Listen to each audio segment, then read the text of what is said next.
I have seldom seen, in fact never seen, in the aftermath of an election, so many questions about what does the candidate really believe and who will he pick to execute his policies when those policies are formed.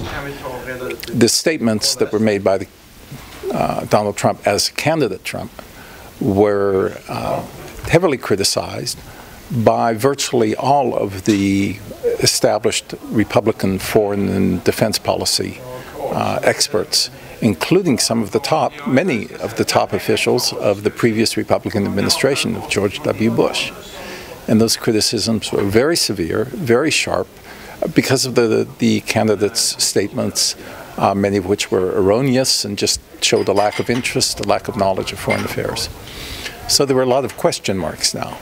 We'll begin to get a better idea as we see nominations to be his Secretary of State, for example, Secretary of Defense, National Security Advisor, head of the CIA, and the intelligence community. And we'll see those come out over the next few weeks, and then there will be a second but very important layer of officials that come underneath all of that. This is part of the transition process. But no doubt there is broad concern not only against the people, not only among people who voted against Mr. Trump, but also many who probably voted for him about what are his core beliefs and what is his manner of operation and management of foreign and defense affairs, where the president has quite a bit of authority and legitimacy to act by executive action. Are there anything we know for sure what will happen? No, not with high certainty. I expect that you will have general statements of reassurance that the U.S. will be a reliable partner and a reliable ally. We heard those towards the end of the campaign. In some instances, we heard those because I think the Republican campaign saw from polling data that they were in trouble with certain communities, for example, the Polish-American community, that was worried by some of his dismissive comments about NATO. But it's very important to figure out what he's going to do in specific instances. The fight against ISIS, where we depend a lot on cooperation with allies. It's hard to criticize allies on the one hand and then on the other hand say, well, I'd like you really to cooperate more and contribute more to this fight. At the same time, he's spoken loosely about more cooperation with Russia. Whom will he go to speak to first? The Russians about Syria or about U.S. allies? I can tell you what my preference would be, but I'm not sure that will be his. What about the situation here around the Baltic Sea and in Northern and Eastern Europe?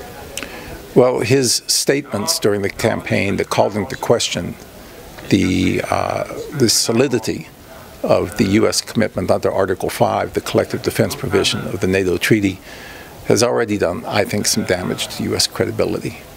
Remarks by some of his surrogates, for example, the former Speaker of the House, Newt Gingrich, who referred to Estonia dismissively as, well, it's just a suburb of St. Petersburg. This is unhelpful. At the same time, I would say that allies and partners like Sweden have to take a deep breath, watch a little bit what happens, make concerns known, at least initially, with the benefit of the doubt, to make these concerns known through private channels, and then proceed pragmatically.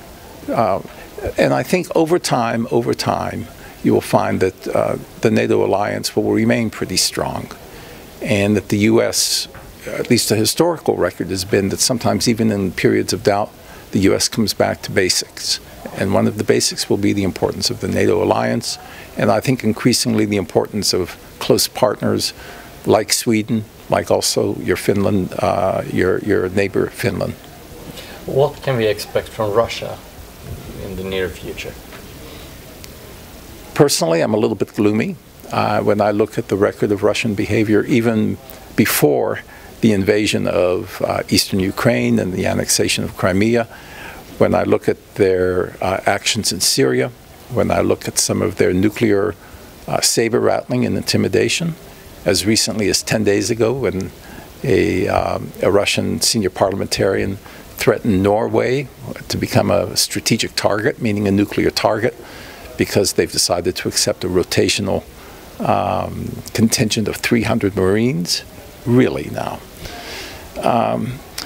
So I think the outlook for relations with Russia is not good, and hopefully, Mr. Trump will listen to those of this establishment, the Republican establishment that he so disdained during the election, who I'm sure would counsel him that deterrence of Russia is very, very important.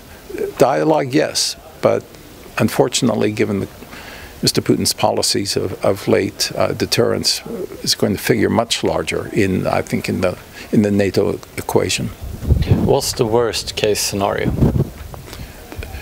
Well, there are a couple of worst case. I hate to get into the worst case, but something that bothers me, for example, is the pattern of Russian military exercises and provocative behavior that they've shown towards U.S. ships, for example, in the Baltic. The signaling that they've done, for example, with military overflights, to include not so long ago in Finland. It just happened to be the same day that Finland signed an agreement on longer-term technical cooperation with the United States in military matters. The risk of miscalculation or an accident in such circumstances is high, and that type of behavior should stop. But on the other hand, if Mr. Putin thinks now that U.S. commitment is shaky to NATO, that somehow during this transition period the United States would be slow to act, then it's heightened risk to an already volatile environment. Finally, should Sweden join NATO? That really is a question for you to decide.